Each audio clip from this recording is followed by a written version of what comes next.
Oi, meu nome é Pedro Pacífico, mais conhecido como Bookster, e eu tento disseminar o poder de transformação da leitura por aí. Nesse podcast, o Daria um Livro, eu recebo convidados plurais e com diferentes formações para compartilhar com a gente não só um pouco da sua relação com a leitura, mas também de suas próprias histórias. Histórias essas que muitas vezes deram um livro ou que poderiam dar. Bem-vindos a mais um episódio do Daria um Livro. Estou animadíssimo com esse bate-papo. Mas antes, queria lembrar vocês que essa terceira temporada do Daria um Livro conta com um apoio muito especial da Livraria da Vila, que eu sempre posto, vocês sabem, quem me acompanha nas redes sociais. Livraria da Vila é como se fosse uma segunda casa para mim. Coisa boa ter uma livraria como segunda casa. Inclusive, me formou em muitos momentos como leitor. A livraria da vida é daquelas livrarias, sabe, tradicionais, com leitores que entendem o que estão vendendo, que realmente são apaixonados por livros e dificilmente, acho que eu nunca vi eles errarem numa indicação. Então, se você ainda não conhece a Vila, não perca tempo. São 21 lojas espalhadas em São Paulo, capital interior, Paraná, Brasília e Goiás. E acesse o site livrariadavila.com.br e viva você também essa experiência. Hoje estamos com um convidado que é referência de autor, de cronista da sua geração. A gente estava ensaiando já essa participação dele aqui, então, agora no começo dessa terceira temporada, deu certo. Estou muito feliz de receber hoje Antônio Prata aqui com a gente. Antônio, seja muito, muito bem-vindo ao Daria um Livro. Tenho certeza que, assim como eu, muitas pessoas que me acompanham são super suas leitoras. E para quem não conhece, o Antônio Prata, ele nasceu em 1977, no dia 24 de agosto. Escritor, cronista, roteirista, já publicou mais de 15 livros, entre eles coletâneas de crônica, que são os mais famosos, Nu de Botas, Trinta e Poucos, Meio Intelectual, Meio de Esquerda, e o mais recente, que é o Por Quem as Panelas Batem, além também de outros livros infantis, dentre eles o Jacaré Não e o Esconde, Esconde, inclusive está belíssima essa edição. Por Quem as Panelas Batem, ele venceu o prêmio Jabuti de Crônica no ano passado. Então, um livro aí que foi polêmico para alguns, a gente vai falar sobre isso, polêmico, mas também muito importante para o momento que a gente estava vivendo. Também vem escrevendo roteiros. E para começar nosso papo, Antônio, eu queria fazer uma pergunta que eu faço para todo mundo que passa por aqui, que é o seguinte: antes do Antônio escritor, eu queria saber quem é o Antônio leitor. Conta pra gente isso, se a leitura esteve sempre presente na sua vida, na sua infância, né? Você que cresceu e nasceu numa casa de escritores. Quem é o Antônio leitor antes de se tornar escritor? Bom, primeiro, obrigado pelo convite. Oi para você, Pedro. É um prazer estar aqui, para todo mundo que está assistindo. Eu acho que não tem uma coisa sem outra, né? Assim, às vezes tem mais de uma vez uma pessoa em lançamento de livro e tal já falou uma coisa para mim que eu acho uma das coisas mais esquisitas do mundo, que é: ah, eu adoro escrever, mas eu não gosto de ler. E parece como se um jogador de futebol, um cara chegasse para mim e falasse assim: cara, eu adoro jogar futebol, mas eu não gosto de correr. No caso do futebol, você ainda pode falar, vai pro gol. Mas até o goleiro vai ter que correr no treinamento, né? Para ter condicionamento físico e tal. Então, eu acho que o escritor nasce do leitor, né? Acho não, tenho certeza. Então, você primeiro é leitor, e eu tive esse privilégio, como você falou, de nascer numa casa de escritores. Minha mãe era jornalista, depois virou escritora. Meu pai sempre foi escritor, meu padrasto era jornalista.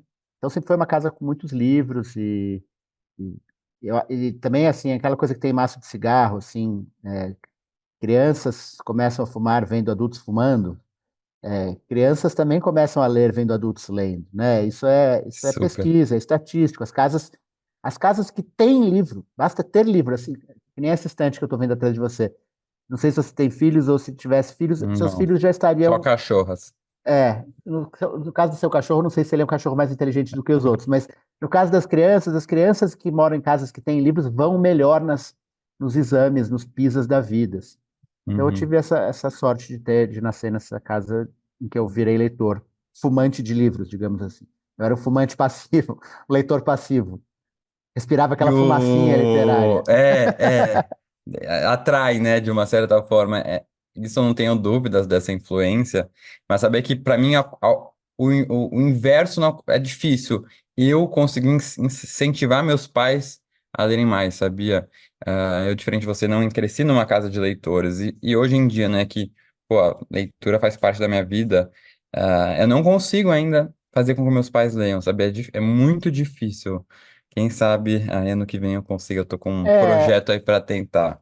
eu acho que são esses hábitos que é difícil de você adquirir mais para frente, né? São hábitos que a gente adquire novo, né? Mas sabia que é muito curioso como eu recebo mensagens de pessoas mais velhas, 50, 60, né?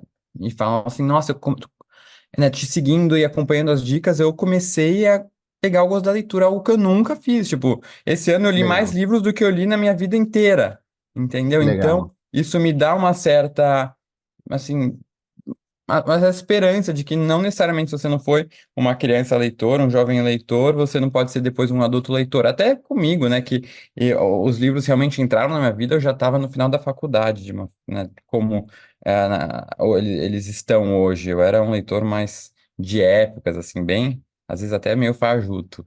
E que você tem de memórias como leitor nessa infância, assim, tá? Você nasceu nessa família de leitores, mas você lembra do que seus pais liam? Quais foram as primeiras experiências que você teve, os primeiros contatos com os livros? O que te marcou nesse período?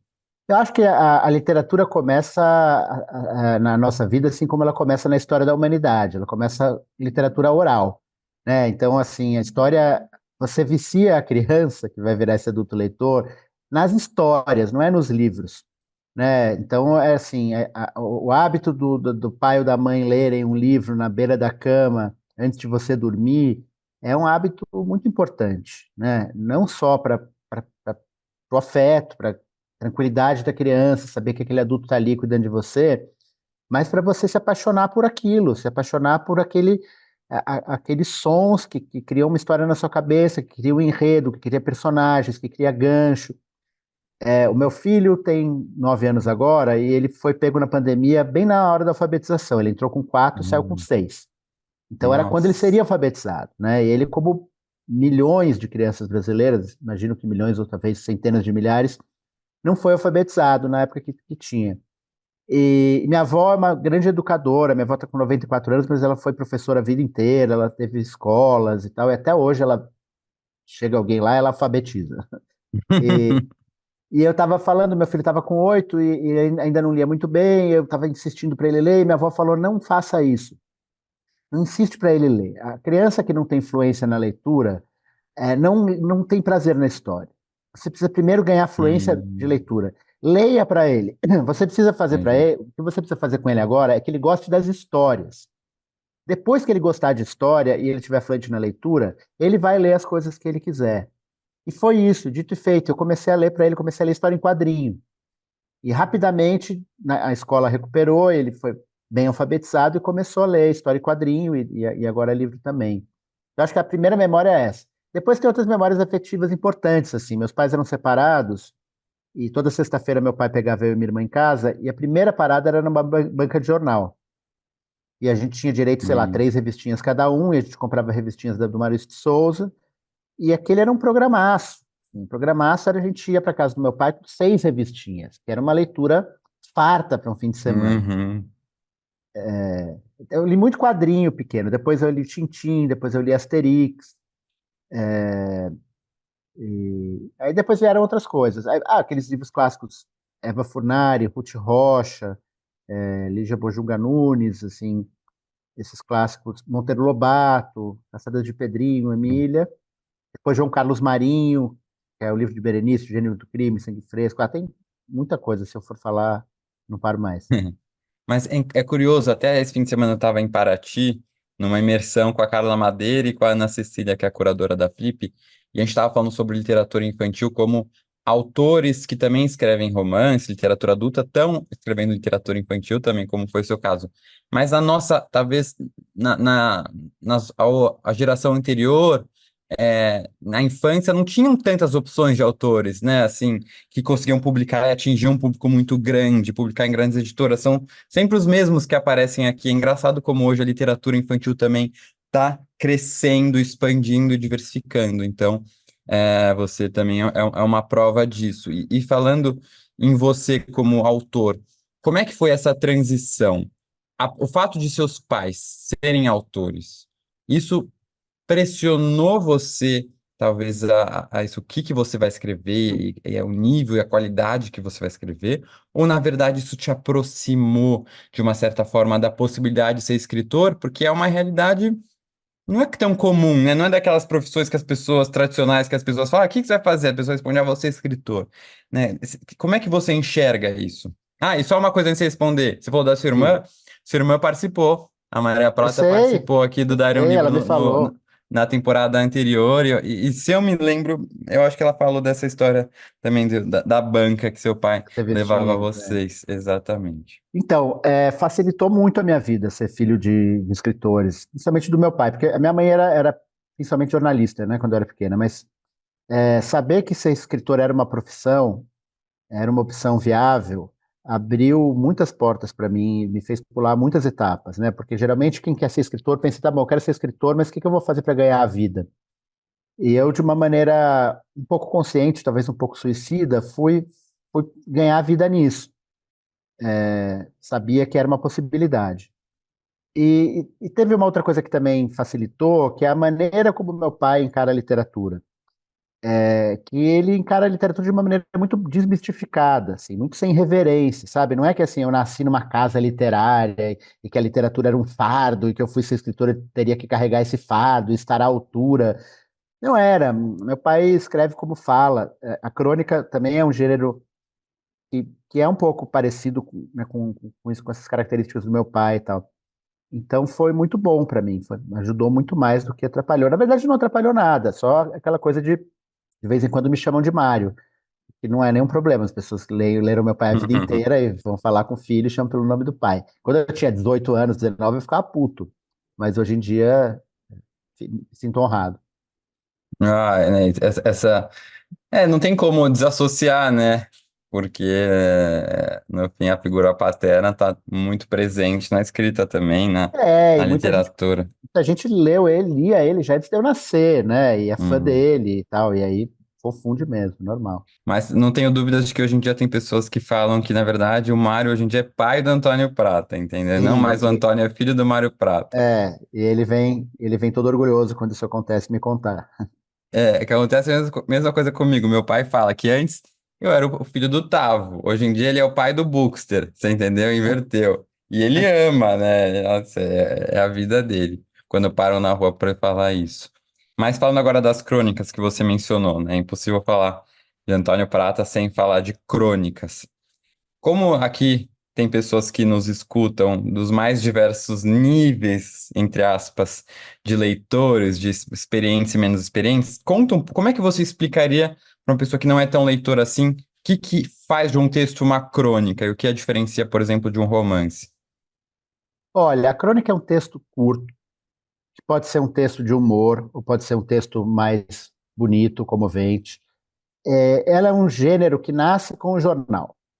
No século XVIII para o XIX surgem os jornais na Europa, e para você dar uma maciada naquela coisa pesada das notícias, né? O jornal está lá guerra, inflação, fome e tal, os caras liberam um rodapé ali no jornal em que você tem um lugar para ter um respiro, para ter uma coisa mais divertida.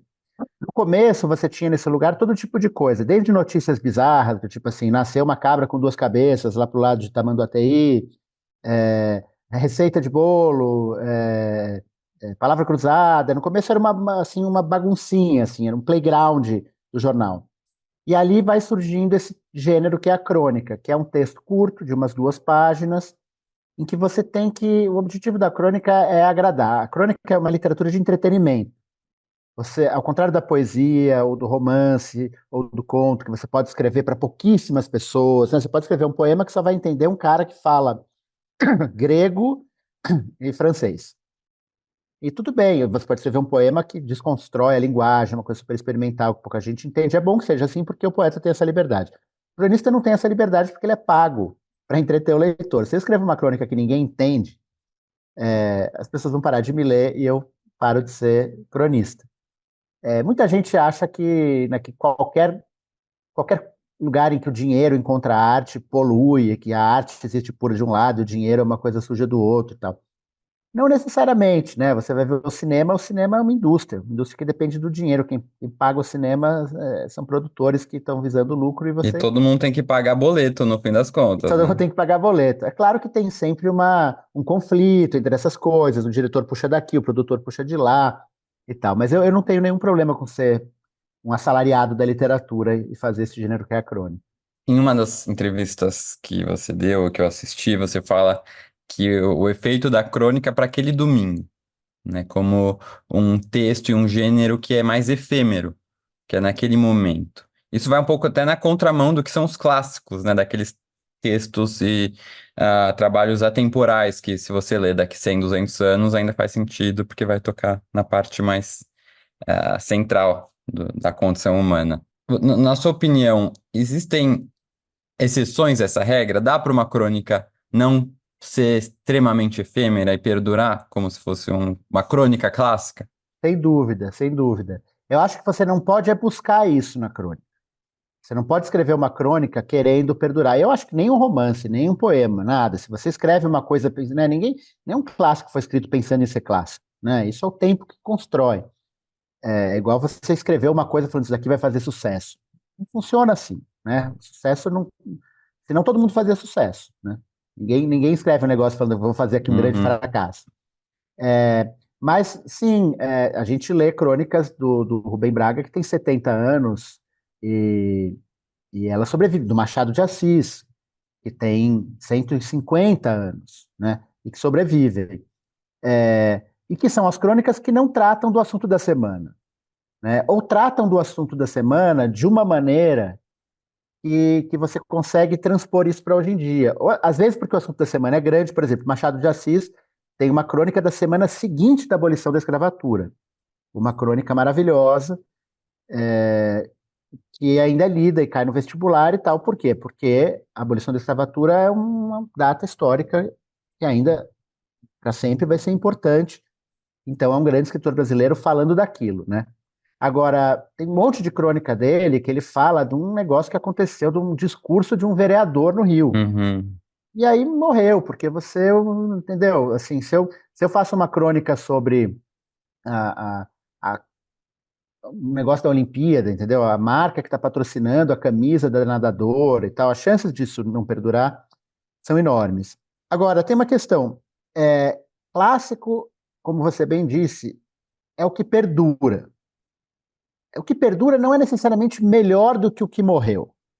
É só o que ainda faz sentido, né? É impossível você dizer abstratamente se uma coisa que dura durante um tempo curto, com muita intensidade, é mais ou menos importante do que uma coisa que continua brilhando. Então, digamos assim, você pode fazer um texto, um poema, um romance, uma crônica, que junta milhares de assuntos daquela semana do mundo inteiro e você tem uma baita ideia, sabe? E isso é muito importante naquele momento. Esses textos às vezes, inclusive, podem causar revoluções, podem mudar a vida das pessoas e Uhum. tal. E esse texto não vai fazer sentido daqui a 2 meses, né? Isso é mais ou menos importante do que uma crônica que ainda faz sentido 200 anos depois, 100 anos depois. Não sei. Concordo. Gostei do que você falou de não pensar nisso na hora de escrever, né? Não ser algo que vai direcionar a escrita do autor. E você falou de um tema que eu acho interessante, que é o entretenimento. A crônica, ela serve como entretenimento.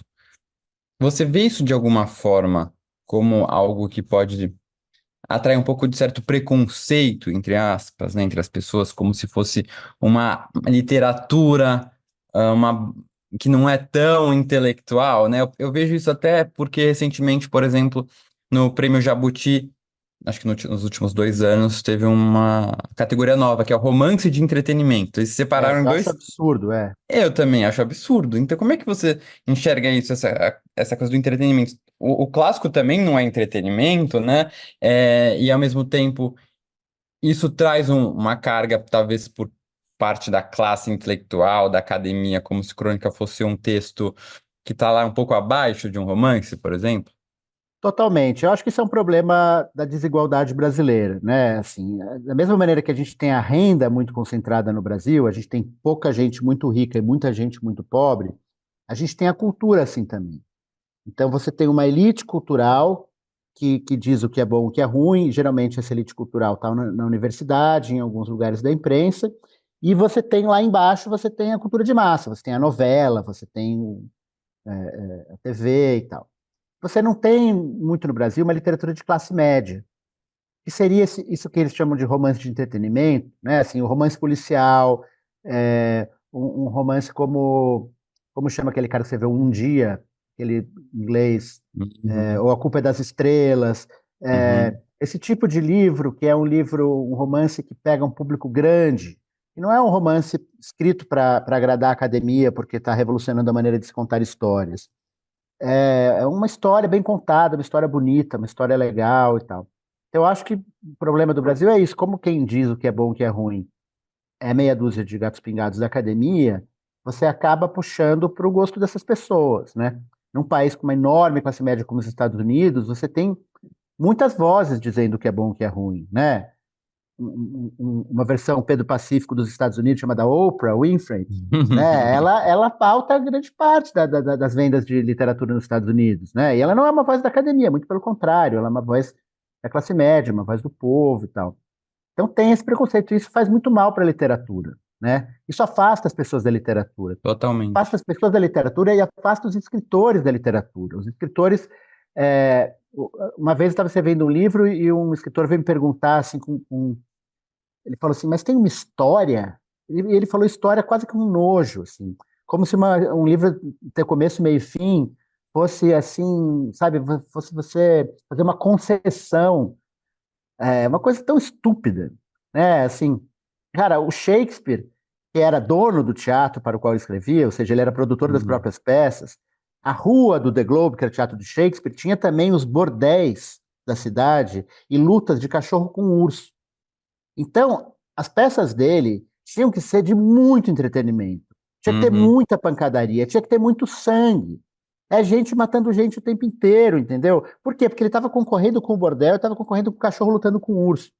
Então, quer dizer, o maior clássico que a gente tem até hoje, né, o maior escritor da história, que é considerado o Shakespeare, fazia literatura de entretenimento para dar lucro para o teatro dele. Claro que ele era um gênio fazendo isso, né? Não é qualquer um que vai fazer isso que vai dar certo, mas esse preconceito, até historicamente, você vê que ele não se sustenta. Don Quixote também. Don Quixote foi um sucesso tão grande Super. na época que foi lançado que começaram a surgir fakes Don Quixotes, continuações falsas. As pessoas começaram a vender pela Europa inteira continuações que não eram do branco agora, Do Miguel Cervantes. Miguel Cervantes. Enfim, e Don Quixote é um livro hilário, né? Quando eu fui ler o Don Quixote, eu não acreditava que eu estava rindo de uma piada do século XVII, sabe, de 1605. Como é que o cara escreveu isso em 1605 e eu estou achando isso engraçado agora, né? É maravilhoso isso. E é um livro engraçadíssimo que fez um sucesso gigante na Europa inteira. Acho que o que pode acontecer um pouco é, como eles são textos mais antigos, até com uma escrita mais rebuscada, porque é de outro momento, fica mais difícil para o leitor atual. Então, acho que entra e permanece nesse lado cult. Mas se você pega, por exemplo, Conde de Monte Cristo, né, que é uma novelona, é super tranquilo de ler, não tem nada de experimental diferente, e é visto pela academia como algo super legal. Porque se eu escrevesse um livro, talvez hoje em dia assim, não ia ser tão bem visto, né? Eu também concordo que esse preconceito só afasta o leitor, até porque muitas vezes esses textos que você disse, né, mais acessíveis, são também uma forma do leitor começar a criar uma intimidade com a literatura. Esse negócio de baixa e alta literatura não faz sentido algum. Até porque uma pessoa da academia pode muito bem gostar de A Hora da Estrela, né, chorar com aquilo, ter realmente esse entretenimento. Então, eu concordo com você e acho que isso está cada vez ficando mais feio. Está ficando cada vez mais feia essa distinção que a academia às vezes tenta fazer, sabe? Tem bom e tem ruim, né? Isso tem mesmo, tem coisa que é E de boa e tem coisa acordo que é com o ruim. leitor, o seu Eu bom acho não que necessariamente vai ser o meu bom. eu acho que existe um certo relativismo possível, né? Mas assim, se você vê um bolo solado, um bolo que solou no forno, você sabe que aquele bolo não tá legal, Hum, né? Assim, tem um bife esturricado, uhum, a salada murcha. Vale para literatura também. Tem coisas que você vê que foi feito nas coxas, ou que são clichês absolutos, que a pessoa está uhum, escrevendo coisas que já foram escritas 1000 vezes, ela está uhum, recalchutando uma coisa. Tudo bem, as pessoas podem ler e gostar, mas tem coisa que você fala, isso daqui é sim. vagabundo, né? Para além do relativismo. Eu acho que tem muito disso, bom para um, bom para outro, mas tem algumas coisas que você fala, cara, esse cara aqui ele é picareta. Ele está copiando um negócio, ele está usando uma fórmula que já foi usada 1000 vezes. Mas deixa eu falar uma coisa que eu pensei quando você estava falando, né? Você falou, não, porque o Conde de Monte Cristo, o Alexandre Dumas não estava pensando em revolucionar nada, inovar nada. Na verdade, ele e os outros folhetinistas, eles estavam revolucionando, mas não nesse sentido de querer agradar a academia, muito pelo contrário.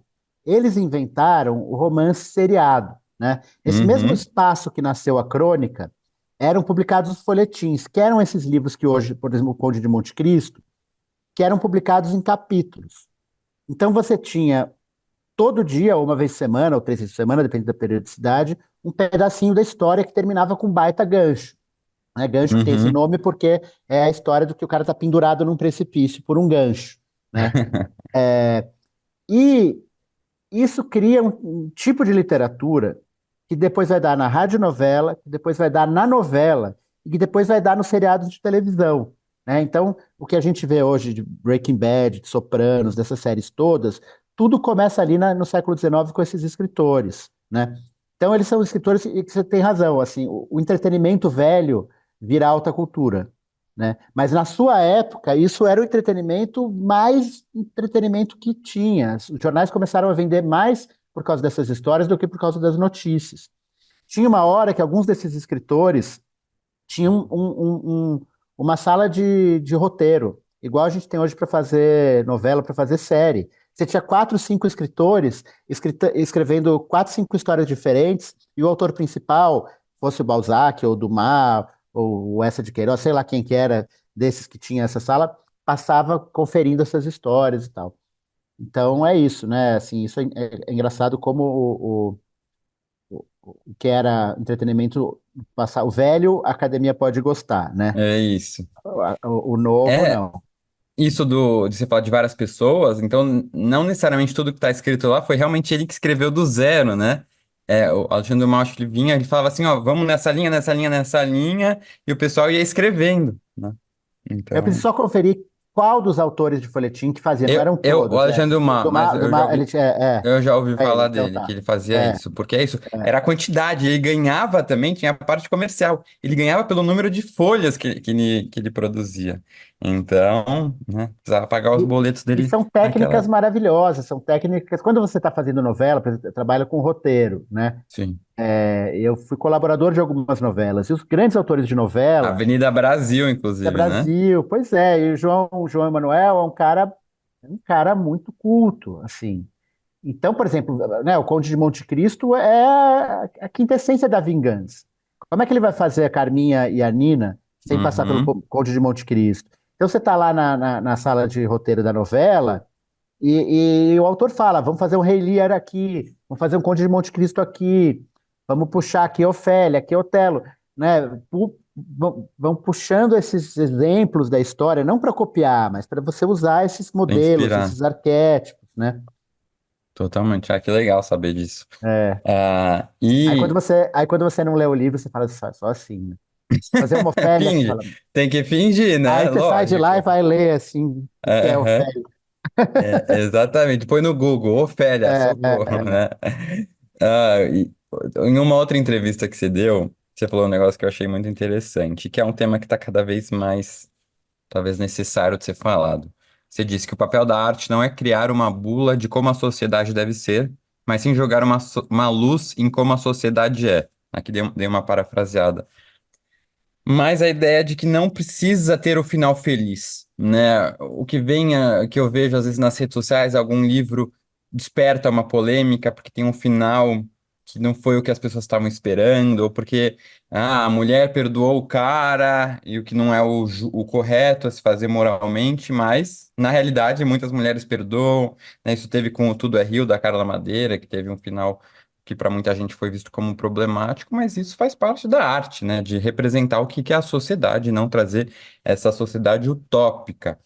O que você diria, então, para uma pessoa que pensa assim, né? Como é que você explicaria que essa liberdade artística, ela te permite não escrever um final feliz? Ela não te permite, ela te obriga. Né? Não sei quem foi o escritor que disse: o papel da arte é dizer como o mundo é, não como o mundo deveria ser. Né? Existe uma certa incapacidade de interpretação hoje em dia, que vale não só para a literatura, mas para tudo. Se você escreve um livro narrado por um soldado nazista, você não está dizendo que é legal ser um soldado nazista. Você está escrevendo um livro sobre como esse cara pensa, né? É, a arte do século XX inteira funcionou como uma maneira da gente iluminar os cantos mais obscuros da gente. Né? A gente não quer ler o livro para a gente terminar e falar assim, nossa, como eu sou legal, como eu sou bonzinho, como eu sou perfeito. Porque nós não somos legais e bonzinhos e perfeitos, ninguém Não. é. Né? E a arte vem nos jogar na cara, nos mostrar as nossas dificuldades, os nossos defeitos, os nossos lados obscuros. E se a gente quiser ser um pouco mais do século XXI, eu posso até falar, e isso é bom para a gente. Né? O Nelson Rodrigues tinha uma fala um pouco moralista, que ele falava: quando a Madame Bovary trai, a senhora que está lendo não precisa mais trair. É, é uma frase moralista, né? No sentido de que é bom Supre as que vontades. supre as vontades, que a mulher e a esposa infeliz pode continuar infeliz no seu lar. Mas ele tem uma verdade nisso, que é a gente extravasa nosso ódio, nossa raiva, nossas contradições, né? Quando você assiste um filme violento, né? Por que as pessoas vão ver filme de terror? Né? Por que você conta histórias de medo para as crianças? Porque as crianças conseguem colocar naquela história os medos que elas sentem. Por que que todas as histórias da Disney, ou por que Procurando Nemo começa com o tubarão comendo a mãe e os ovinhos dos irmãos? Porque é o maior medo de uma criança ser abandonado. É perder a Uhum, mãe, é perder o pai. Se você pode elaborar e viver essa emoção em Procurando Nemo, e não à noite no escuro, você vai ser um ser humano muito mais saudável. Você conseguiu botar na mesa esse sofrimento, você conseguiu chorar a morte da mãe do Nemo, como você precisava chorar o medo da morte da sua mãe, né? uhum. E a arte é para isso, porque na vida os tubarões vêm e comem a sua mãe e os ovinhos, né? Não é falar assim, ai, gente, que maldade, que sacanagem, o tubarão não deveria comer os ovinhos. Não, não deveria. Mas é isso, a literatura não tá para falar o que que as pessoas deveriam fazer, né? Uhum. Até às vezes você mostrando o lado errado, o lado mais podre da humanidade, você pode fazer com que as pessoas percebam que elas não devem fazer, né? Sim, totalmente. Então, eu acho que é muito perigoso para a arte isso. Eu estou vendo muito livro com personagens virtuosos e perfeitos. Então, tem um personagem perfeito e virtuoso, oprimido, que chega numa situação de opressão e aponta o dedo para cada um, resolve o problema de todos e sai aplaudido.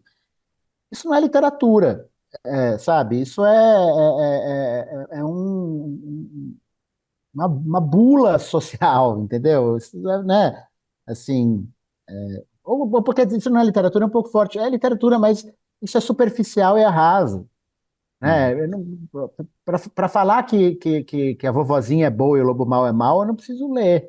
Né? Já sei. Sim.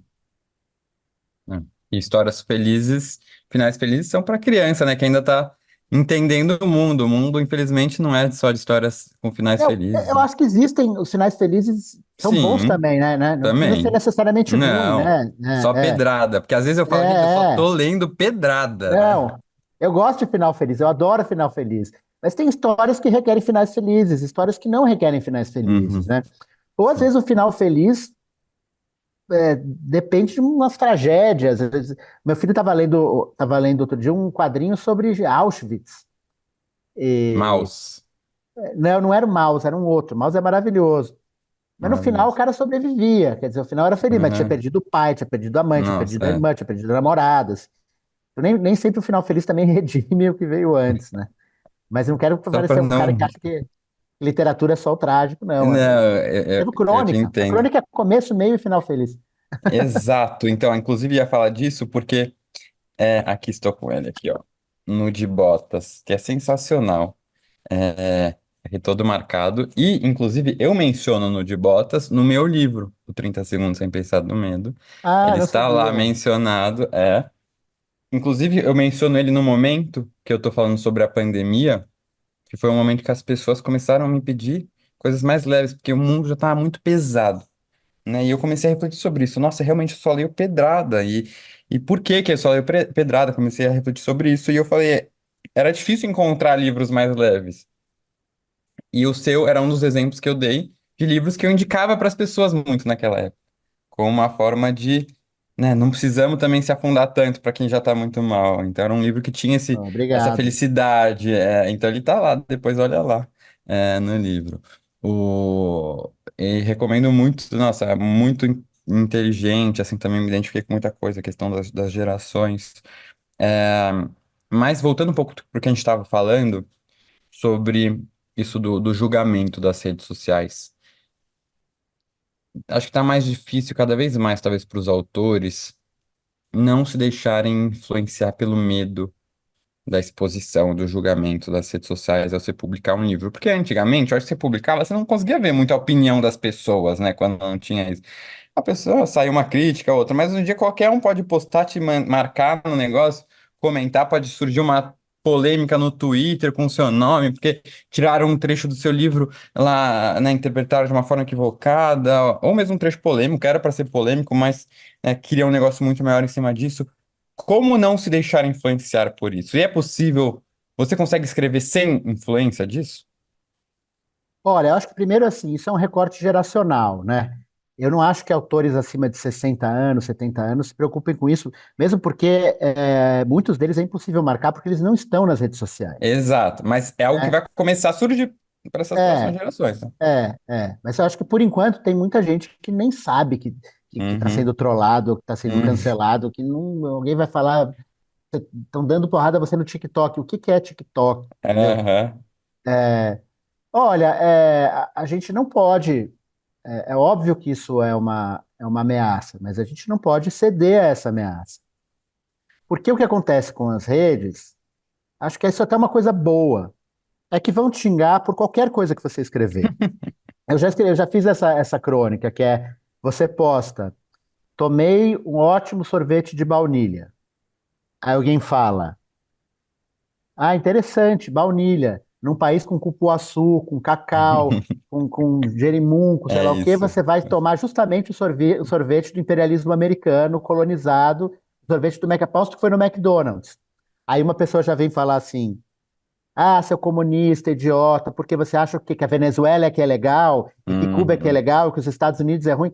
Você só falou do sorvete de baunilha, e em três, quatro posts já os caras estão falando de Venezuela e do Netanyahu e da Palestina, né? Mas você sabia que existe essa polêmica do sorvete no Twitter? Você já sabe o que aconteceu Não, uma vez? não. Que é famosa, essa que virou um meme, porque uma menina foi lá e postou assim: Ah, eu tava com muita vontade de comer sorvete, falei pro meu pai, e olha o que apareceu. Aí tem, acho que uma foto que ela tirou, que o pai trouxe seis potes de bate de latte. E aí começou assim, como é que você posta isso num país em que há desigualdade?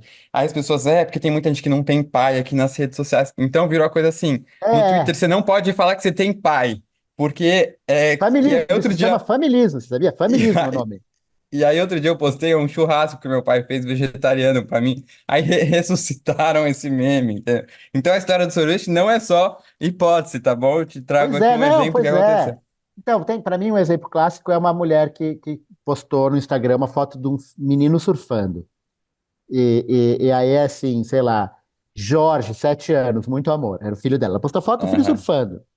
E aí um cara escreveu um textão desse tamanho falando: Olha, eu queria te dar um toque. Isso aí que você está postando do seu filho, seu amor pro seu filho, isso daí é a ideologia do familismo.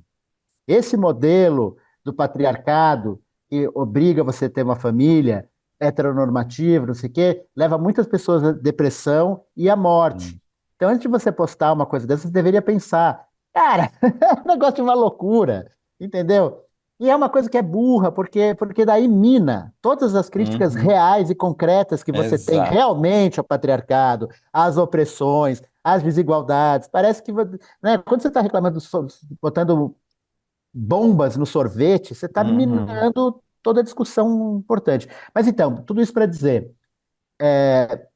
como vão reclamar de tudo sempre, você não pode estar preocupado com o que vão reclamar, porque vão reclamar. A minha preocupação, e eu acho que aí é um bom efeito das redes sociais. Minha preocupação é não falar merda, entendeu? É em Uhum. não ser machista, em não ser racista, em não ser babaca. Essa é a preocupação, é não falar bobagem. Então, eu escrevo roteiro para TV e escrevo no jornal, né? São coisas que tem muita gente assistindo. Então, Uhum. a gente tem muito essa discussão. Isso daqui, como é que isso vai ser ouvido, isso vai ser lido? É, isso daqui pode ser machista, isso daqui. Vamos ver de todos os ângulos. Não, isso não é machista, cara. Isso não é machista. Sim. Vamos falar que é, vamos falar que é, mas vamos publicar. Porque não é. Uhum. Entendeu? Então, assim, eu não tenho medo de levar porrada. Eu tenho medo de fazer besteira. Uhum. Levar porrada quando eu acho que eu falei o que eu deveria ter falado, dane-se, não é bom. Sim. Não é bom, mas é o preço, né, de você publicar, tornar público uma coisa. Sim. E a gente tem que lutar contra isso, porque senão a gente já está acontecendo, as pessoas não falam mais as coisas, não falam o que pensam. Você começa a viver um mundo falso, um mundo de Uhum. mentira, né? Sim, totalmente. E assim, é como você bem disse, né? O que a gente estava falando não é que a gente acha que as coisas são mimimi, pelo contrário, a gente não pode machismo, homofobia, racismo, nada disso, mas tem coisas que estão extrapolando ultimamente, né? Indo além, tudo vira questão de discussão, tudo tem que ser polemizado.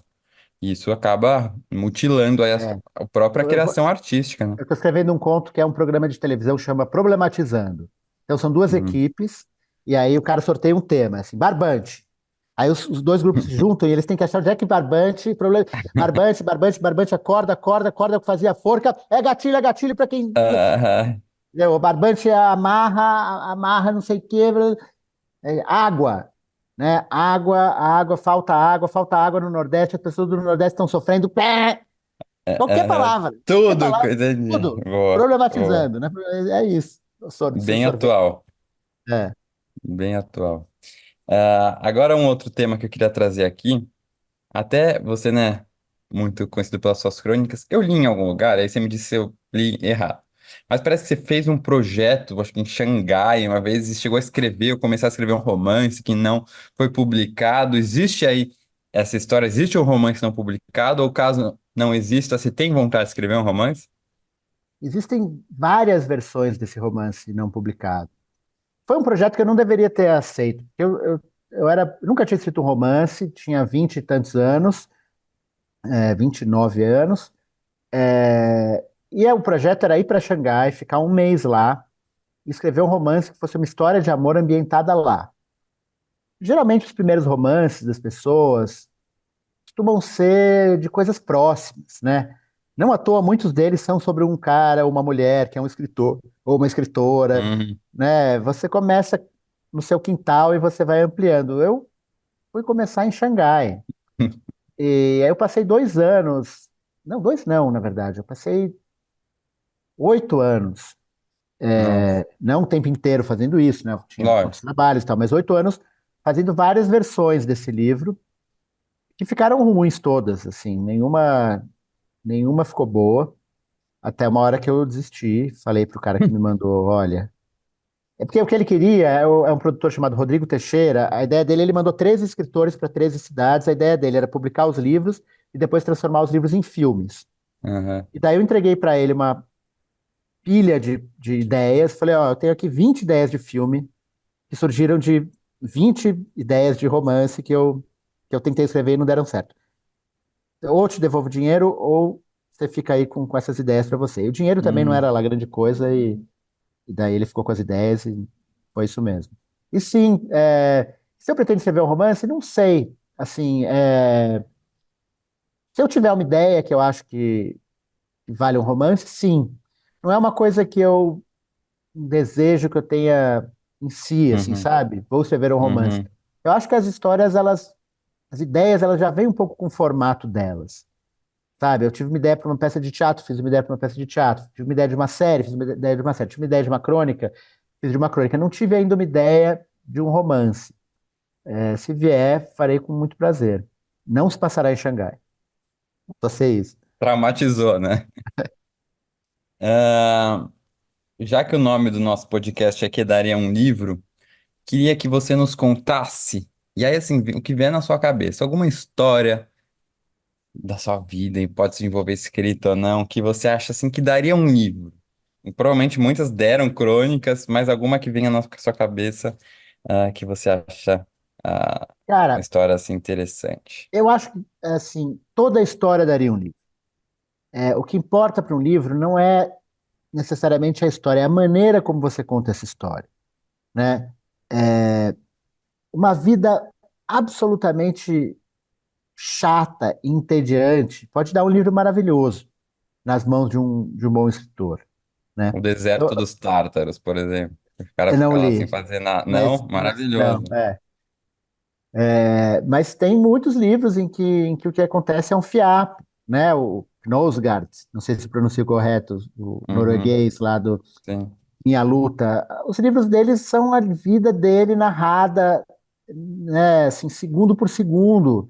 Centenas de páginas em que não acontece meio que nada, mas acontece tudo, Uhum, porque que é acontecer alguma coisa, né? Assim, primeiro dia de aula de qualquer pessoa é um momento épico da existência, sim. né? Um pé na bunda de qualquer pessoa é um momento épico da existência, né? Assim, a relação de qualquer pessoa com seu próprio pai ou com sua própria mãe. Fantástico. Tem um livro muito legal que chama Yoga. Eu tô lendo ele agora. É maravilhoso, né? Eu adorei. Chama Carrière, Maravilhoso. fica com o primeiro Emmanuel nome dele, Carrière. Emmanuel Carrière. E ele fala de um escritor que fala para ele, que dá uma dica para ele está querendo escrever, e fala assim: se você conseguisse passar 3 dias escrevendo honestamente tudo o que você vê e tudo que passa pela sua cabeça, você faria uma obra-prima. Uhum. E aí ele responde: o problema está em uma palavra, honestamente, né? Aí é que tá, é você conseguir colocar no papel de verdade o que se passa pela sua cabeça, o que você Sem está até o vivendo. medo do julgamento, né, que a gente tava Não é, às falando. vezes não é nem o medo do julgamento, a maneira como a gente está presenciando aquele momento já vem filtrada pelo nosso cérebro, né? Às vezes a gente não consegue nem ver naquele momento o que está acontecendo, né? Às vezes passa Uhum. eu falei relação com a mãe, com o pai, relação com a mulher, ou marido, você sai de um negócio, uma semana depois você fala, cara, foi escroto aquilo, foi Uhum. horrível aquilo, foi um negócio muito pesado, eu não percebi, eu passei batido, né? Às vezes a gente não percebe. Mas todo mundo passa por isso. Eu não acho que o escritor seja alguém que sabe inventar histórias melhor do que os outros, ou que tenha mais ideias do que os outros. Eu acho que o escritor é só alguém que consegue botar no papel aquilo que todo mundo vive e aquilo que todo mundo pensa. Uhum. Todo mundo Uhum. maquina, todo mundo inventa história. A gente passa o dia inteiro inventando história. Eu vou chegar lá no trabalho, daí se o chefe falar isso pra mim, daí eu vou falar isso pra ele, daí, putz, daí o Alfredo do RH vai falar que eu não deveria ter feito isso, daí eu vou falar tal coisa. A gente fica maquinando o tempo inteiro, né? Sim, totalmente. Tem livros que são obras-primas e realmente retratam o mundano, né, mesmo, a rotina. E aí vai muito mais pro lado interior do personagem, porque ainda que seja uma rotina às vezes comum, o por dentro tá borbulhando, cheio de conflito, É, cheio de medo, cheio de angústia, né? e E a isso é vida da muito maioria das. interessante. Total. Desculpa te Uhum. interromper. Imagina, imagina. Não, e a vida da maioria das pessoas não é um. Né, você não acorda de manhã e invade a Polônia, né? Então, muitas vezes você se vê nesse. Sim. Agora, eu tô falando isso e não sou. É que a literatura é uma coisa muito ampla, né? Você sabe disso tão bem ou melhor do que eu, porque você lida com livros muito diferentes. A literatura, ela trata de tantas maneiras diferentes, sobre tantos assuntos diferentes, né? Eu tô falando isso. Pode parecer que eu sou contra a história, contra enredo, absolutamente. Sou fã de história, sou roteirista. Roteiro precisa de história. Você não vai fazer uma série ou um filme em que não acontece nada. Isso é impossível. Isso é maravilhoso na literatura, porque na literatura você entra na cabeça das pessoas. É Pode isso. falar, estava sentado no sofá. Filme não. Filme você tem que ter ação, você tem que ter conflito. E ação não é a pessoa bater na outra. Ação é alguém tentando fazer alguma coisa de forças antagônicas, Acontecimentos, né? acontecimentos. Então eu adoro história, eu adoro livro com história bem contada, livro que você, cara, você Gabriel vira a Garcia página. Marques, né? Que conta a Gabriel história Garcia como. Marques, J.K. Rowling também, né? Quando eu fui ler Uhum. Harry Potter para os meus filhos, cara, eu falei, Nossa. caramba, olha o que essa mulher fez. E olha, ela foi recusada por 17 editoras. É muito louco, né? Como? Você lê aquilo Esses e você fala, editores até hoje não devem se perdoar, né? nossa, esses É editores que a galera devem. nem lê uma página, né? Não, vem meio sem indicação, sem referência, quem é essa mulher e tchau. E as coisas que falaram também. Sabe que o K não existe, né? Ela é Joanne Rowling, não tem o Hum, K. É que falaram para ela assim: é o seguinte, uma mulher não pode escrever um livro para meninos com personagem masculino. Os meninos não vão comprar. Então, vamos fazer essa coisa que tem muito nos Estados Unidos, que é duas iniciais hum. e um sobrenome, né? Ah, Vamos botar J.K. Rowling e ninguém vai pode saber. ser um homem. Pode ser um homem, pode ser uma mulher. Como o mundo é machista, geralmente você vê o nome do escritor, você vai falar, é homem, né? Não, entendi. E aí Infeliz... publicou, Diga. infelizmente. Infelizmente, ela vem usando toda essa visibilidade para falar muita besteira, né? É, Então, né, é, ultimamente ela está bem cancelada. nas E, Olimpíadas ela tá caprichando bastante. nossa, tá. Todo mundo bloqueando ela, infelizmente. Mas os livros dela estão aí, formaram uma geração, né? Algo também que eu falo no meu livro dessa dificuldade de não falar sobre Harry Potter, porque marcou uma geração e é algo que, pô, é sensacional, maravilhoso, né? Eu Isso gosto é uma até hoje. besteira, né? Assim, e outra coisa, eu vi outro dia, eu vi um podcast inteiro sobre o cancelamento da J.K. Rowling. E tinha uma mulher trans falando, quando ela começou a twittar, que ela ficou super mal, ela falando, cara, a gente não pode jogar na fogueira o Harry Potter, porque a mensagem do Harry Potter é que a diferença deve ser aceita e que as pessoas são diferentes. Exato, Então, a mensagem do jogar fora Harry Potter é você jogar uma mensagem que ajuda muito nos argumentos contra a J.K. Rowling, em várias das posições dela, né?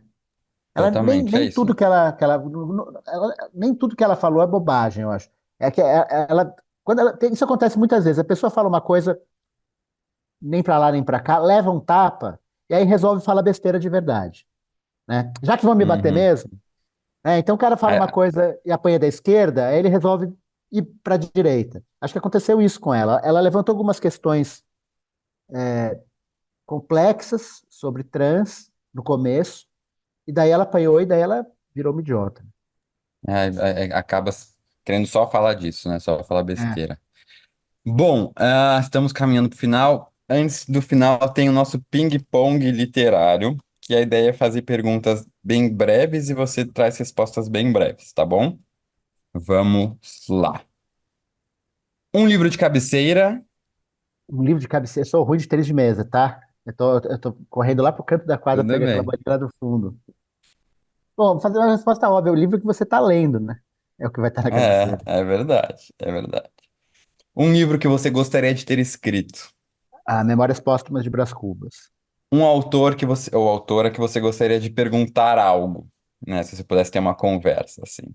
Ah, Machado de Assis, e perguntar tudo sobre a Capitu.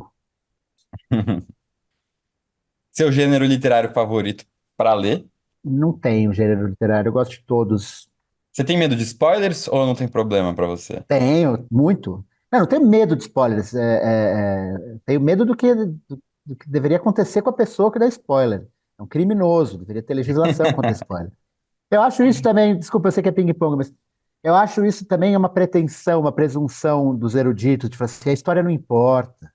Não tem Ah, problema spoiler. E daí quem matou, quem não matou? Eu tô numa fruição estética muito mais profunda do que vai acontecer com o Romeu e com a Julieta, entendeu? Eu tô saboreando as sim. consoantes de Shakespeare. Tá, vai se ferrar. Pô, se você não quer Lógico. saber se a pessoa morre ou não no final, para de ler. Já concordo com você. Por que você escreve? Tem uma história boa de um amigo meu que é poeta, que ele é do interiorzão, e um tio, um cara muito simples assim, falou pra ele: Eu não entendo vocês. Vocês era ele e os amigos dele, tipo eu, que escreve. E Uhum. aí, escrevendo poesia, crônica, conto, romance. Quer falar, fala na cara. E eu acho que esse tio tem toda a razão. Assim, eu escrevo porque eu não sei falar na cara. Acho que se eu soubesse falar na cara, eu não precisava escrever. Boa. Grandes autores usaram pseudônimos. Qual seria o seu? Cara, isso é uma coisa que tem que ser pensada muito bem, né? Você não solta um pseudônimo assim de uma hora para outra. Mas esse é um assunto que eu acho maravilhoso. Aliás, eu tenho um projeto de livro que nenhuma editora nunca quis fazer, que é o livro dos pseudônimos. Ah, que demais. Porque você só teria tem um coffee table book grande, uma foto Maravilhoso. do cara aqui e o textinho de por quê. Por que esse En- nome, en- né? Então me fala um que você gosta de alguém assim. De pseudônimo. É. Sei lá, Bob Dylan, por exemplo, Woody Allen, é, de escritor, sei lá, Fernanda Montenegro, agora eu não estou falando nem o escritor, né?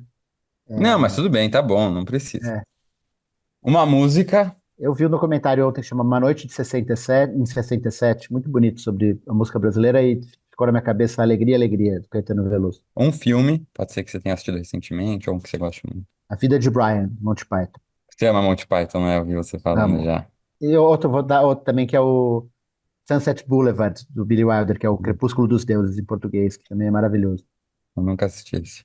Vale a pena. É, um livro que você indica pra todo mundo. Eu acho que um livro para todo mundo tem que ser um livro que todo mundo entende, né? E que todo mundo vai gostar. Eu indicaria um livro de crônicas do Luiz Fernando Veríssimo, Uma inspiração pra você na escrita. Monty Python. Qual sua leitura atual? Eu acabei de ler o livro novo do Chico Buarque, a história dele E aí, com o em gostou? Roma, muito, gostei muito.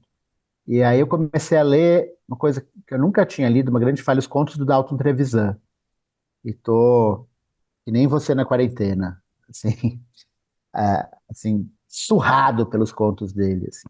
Um negócio muito Sério? maravilhoso, é muito pesado, é. Ah, fica a dica então. E próxima pergunta e última seria: qual será a sua próxima leitura? Mas eu acho que é essa, né, que você está indo agora. Os que tem já Cara, sabe o que você vai ler. eu comecei, que é uma antologia dos contos dele que ele fez, assim, da vida inteira dele, embora ele esteja vivo com Uhum. 99 anos, eu acho que eu vou ler esse livro inteiro. Depois eu não sei. Boa. E para te ajudar também, como você não sabe da próxima leitura, todo mundo que vem no Daria um Livro recebe um livro de presente no final. Como eu não tô aqui para te dar pessoalmente, você vai receber na sua casa depois. Mas eu já vou falar qual o livro que é. Você- que é o Literatura Infantil. Ah, cara, eu Você tava leu? louco, não li. É o único livro do Zambra que eu não li. É. Eu adoro ele. Eu acho ele o Ah, maior escritor da minha geração. Não posso falar de nossa, porque eu te chamo de velho, assim, mas da minha geração, o maior escritor latino-americano. E não li, todo mundo me falou desse livro. e eu tô lendo agora, eu tô inclusive, assim, faltando 10 páginas. E eu pensei muito em você, porque são textos também meio diferentes, né? Tem conto, tem meio crônica, fala de futebol que eu sei que você gosta, fala da relação com o filho, que você, é muito legal, assim. É, e então me veio muito você na cabeça quando eu tava lendo esse Poxa, fico livro. muito feliz em ser Então você vai lembrado. receber na sua casa ele, inclusive eu vou entrevistar ele na sexta-feira que vem pro Darão Livro. Sério? Cara, Sério. a minha maior honra literária, ele traduziu, ele verteu para o castelhano o Jacaré Não, que é meu livro infantil. Sério? Que É, demais. porque ele recebeu, não sei por quem, ele lia para o filhinho dele. Ah, E daí lançou, acho que no México e no Chile. que massa. Vamos ver como vai ser em portunhol essa. Espero que dê certo, porque Ele quero vem tentar. muito para o Brasil, ele É, tem portunhol exato. fluente, assim como nós. Exatamente. Então, ele vai ser entrevistado. Estou animado. Espero que você goste do livro. Depois vou pegar seu endereço. E queria então te agradecer muito, agradecer a todo mundo que nos escutou aqui nessa terceira temporada. Agradecer aí ao Igor que me ajuda, ao Michel também na produção aqui do podcast, ao Bruno Porto. É um programa que eu tava com saudades, que eu faço com muito carinho, porque a gente precisa aproximar as pessoas da literatura, aproximar as pessoas dos autores, mostrar que ler é para todo mundo, você lê o que você quiser ler, e por isso deixo aqui minha recomendação para vocês lerem Antônio Prata, genial. É, ele sabe traduzir muito do momento que a gente está vivendo. Então, Antônio, prazer ter você aqui. Ó, já viu sua irmã? Você eu quero agora depois que seu pai venha para bater um papo comigo. Então, fico muito feliz. Pedro, Brigadão. muito obrigado. É um prazer. O Pedro não falou isso porque ele é um cara um pouco humilde, assim. Mas primeiro ele me convidou lá atrás, eu não pude. Daí eu comecei a ver os programas dele. Aí eu comecei a escrever para ele, ultimamente, Pedro, me chama, eu quero participar do seu programa, eu quero participar do seu programa. Eu acho muito legal e acho uma coisa muito importante, assim. Isso que você falou, né? Você fala de livro de uma maneira muito bacana, assim, muito apaixonada para todo mundo. E a literatura é isso. A literatura não é para intelectuais. Literatura Não é. é sobre a vida das pessoas, sobre as vidas comuns das pessoas, né? E todo mundo é comum, Exatamente. ninguém é diferente. O Pelé é comum Ninguém também. é Messi é diferente. comum também, entendeu? E é muito Exatamente. importante você Todo mundo pensar. tem suas angústias, os seus medos, suas dúvidas, e a literatura é um retrato disso, né? Pois é. Então, parabéns, muito obrigado. E Eu estou que esperando o agradeço. livro aqui. É isso, é isso. Tchau, gente.